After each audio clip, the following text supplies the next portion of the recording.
झूलेलाल। असीं सभु हिन हक़ीक़त खां वाक़िफ़ आहियूं त सिंधु नदीअ तां ई सिंधियुनि जे वजूद जी शुरूआत थी। सिंधु घाटीअ जी सभ्यता सभिनीनि प्राचीन सभ्यताउनि मां अव्वले दर्जे जी मञी वई आहे। दोस्तों, असां हिन दुनिया जी सभ खां पुराणी ऐं सभ खां महान सभ्यता जा इकलौता वारिस आहियूं। त छो न फ़ख़ुरु कयूं पंहिंजी सिंधी ॿोलीअ ते? छो अॼु पंहिंजी सिंधी ॿोलीअ खे छॾे हिंदी, इंग्लिश ऐं ॿियनि भाषाउनि खे वधीक महत्व ॾियण लॻा आहियूं? सम्झो तव्हांजी माउ रंधिणे में रोटी ठाहींदी हुजे ऐं पसीने सां लथपथ थी वई हुजे ऐं पासे वारी माई अतरु हणी बीठी हुजे, त तव्हां कंहिंखे वाकुर पाईंदा? पंहिंजी माउ खे या पासे वारी माईअ खे? कंहिंसां रहंदा? पंहिंजी माउ सां या पासे वारी माईअ सां? पंहिंजी माउ सां न?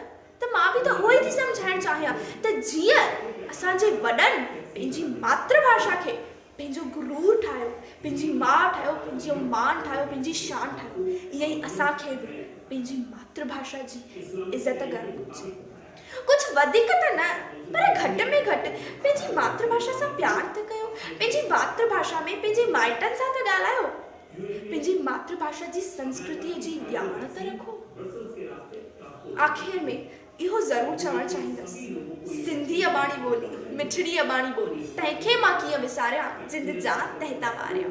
जय झूलेलाल।